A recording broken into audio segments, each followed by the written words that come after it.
Bahar Smith ngamuk ultimatum Anies dan Caimin, dan dia klaim sudah jutaan masyarakat yang pasti akan memilih Anies dan Caimin karena ceramah-ceramah dia di berbagai tempat. Gitu ya? Coba kita dengarkan sama-sama nih. Calon dewan tipu-tipu, mana dewan? Ada dewan di sini. Mana dewannya? Ada tipu-tipu nggak? Enggak. Yang benar. Kalau tipu-tipu kita lemparin batu malam ini juga.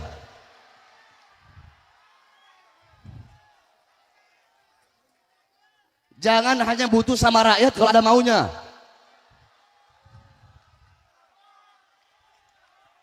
Betul. Kalau Pak Dewannya tipu-tipu, malam ini kita timpuk pakai batu dia. Betul. Tapi kelihatan dari pakaiannya Ustadz ini, Masya Allah. Mudah-mudahan amanah. Partai apa? PKS. Saya nggak peduli sama partai. Saya bukan orang partai. Yang penting Bapak amanah. Amanah. Layani rakyat. Jangan layani partai. Jangan jadi petugas partai. Jadi pelayan rakyat. Pelayan masyarakat. Tuh jalan rusak benerin. Jalan rusak benerin.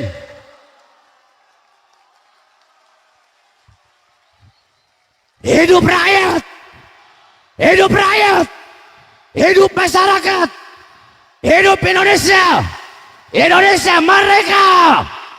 Merdeka. Allahu Akbar. Terus Beb, ini kan ada 3 capres.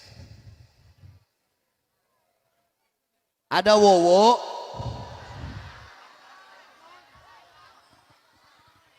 ada si Uban,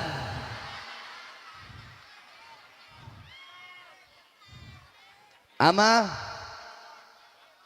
si siapa? Si Anies. Saya nggak dekat sama tiga-tiganya, nggak kenal, nggak dekat, nggak ada perlu apa-apa juga sama mereka saya. Nah, hasil ijtima ulama telah keluar. Siapa yang mereka pilih? Capres yang mereka pilih adalah Anies Baswedan dan Muhaimin Iskandar, saudara-saudara. Maka saya tanya semua jamaah yang hadir di sini, tahun ini 2024, nanti capres siap ikut komando ulama? Kurang keras, siap ikut komando ulama? Siap ikut komando imam besar? Siap memenangkan Anies dan Muhaimin? Siap memenangkan capres pilihan hasil ijtima ulama? Siap memenangkan? Insya Allah kalau nggak dicurangi bakal menang, saudara-saudara. Kalau nggak curang insya Allah menang. Saya dari 6 bulan yang lalu, dari 6 bulan yang lalu saya sudah keliling Indonesia. Saya keliling Indonesia untuk apa? Untuk menyerukan umat untuk memilih hasil capres dari hasil ijtima ulama. Dari 6 bulan sebelum ijtima ulama digelar, saya sudah keliling Indonesia. Kalian bayangkan saja, satu tempat saya ceramah yang hadir, ya anggaplah kita ambil 10.000. Saya kalau hari Selasa, Rabu, Kamis, Jumat, Selasa, Rabu, Kamis, 3 hari ini 5 tempat, 6 tempat. Tapi kalau Jumat, Sabtu, Minggu itu bisa 8 tempat sampai 9 tempat. Satu malam. Kalau Ustadz Gaza bilang 1 hari kan 5 dia. Kalau saya 1 malam itu bisa 9, 10, pernah sampai 13 tempat. Pernah saya 1 hari 3 provinsi. Kalsel, ya, Kalsel, Kalteng, sama Kaltim. 1 hari 3 provinsi. Nah 10.000 kita ambil 10.000 kali 5 berapa? Berapa? Woi jawab berapa? 50. 1 bulan berapa hari? 4 minggu. Malam Selasa saya nggak ceramah. Berarti 30 kurang 4 berapa? Coba pakai kalkulator, pakai kalkulator. 30 kurang 4 20. 26 kali 50 ribu berapa? Pakai kalkulator. Pakai kalkulator. 26 kali 50 ribu. 26 kali 50 ribu berapa? Berapa? 1 juta. 1.300.000 kali 6 berapa?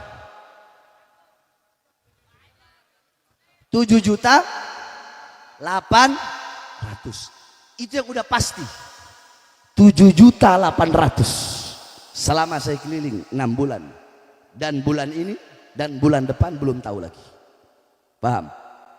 Kalau nggak dicurangi, insya Allah menang. Makanya saya wasiatkan terakhir, wahai Anies Baswedan, wahai Muhaimin Iskandar, saya Bahar bin Smith, saya tetap akan keliling Indonesia.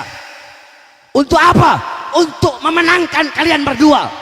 Sekuat tenaga saya, keringat saya tumpahkan, darah pun siap saya tumpahkan untuk memenangkan kalian, karena kalian adalah hasil pilihan dari ijtima ulama.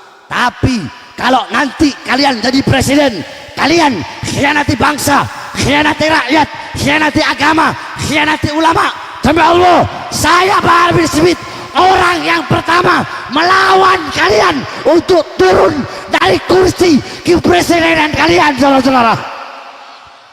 Allahu Akbar, Allahu Akbar, Allahu Akbar.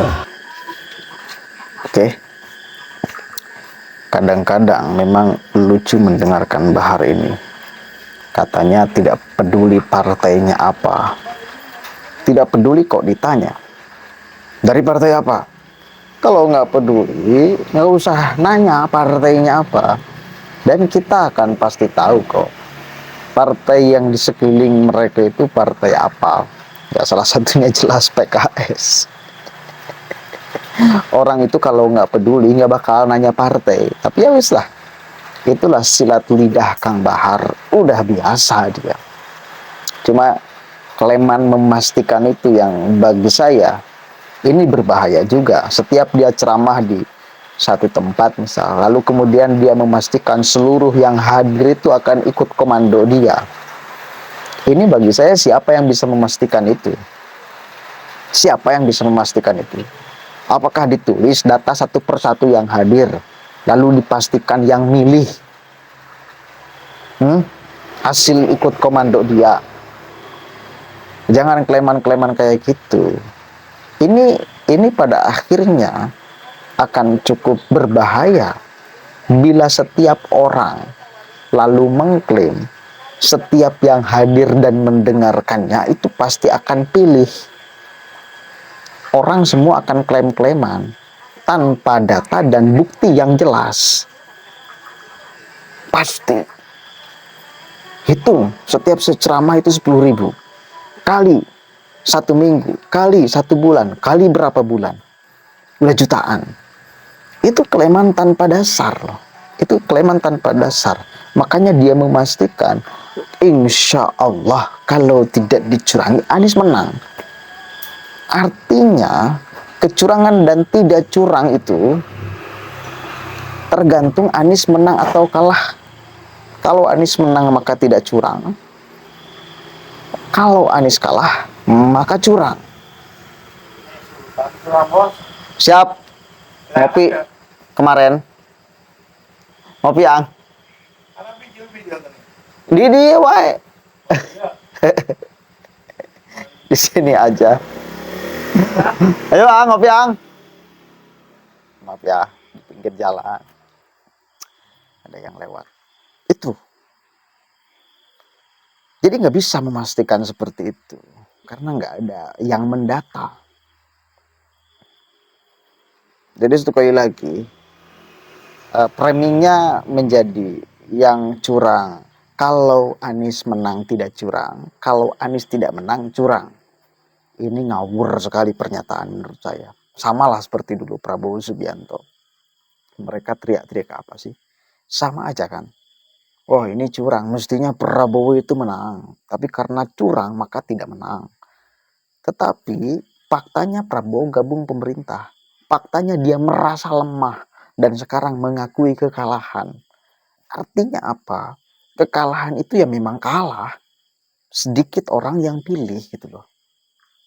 Jadi jangan coba kemudian framingkan sebelum terjadi, ini sudah dipramingkan. Kalau tidak dicurangi maka menang. Ini kan bahaya, udah memastikan kemenangan sebelum putusan akhir. Koplak ini namanya. Sama seperti tim Amin yang akan menggugat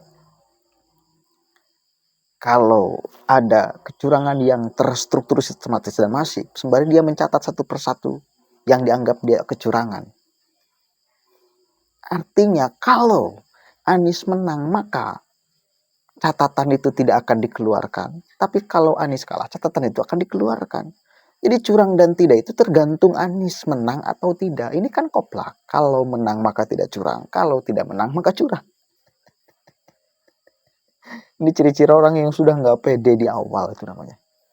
Oke, janganlah terus kemudian memprovokasi masyarakat dan jangan memastikan kayak gitu.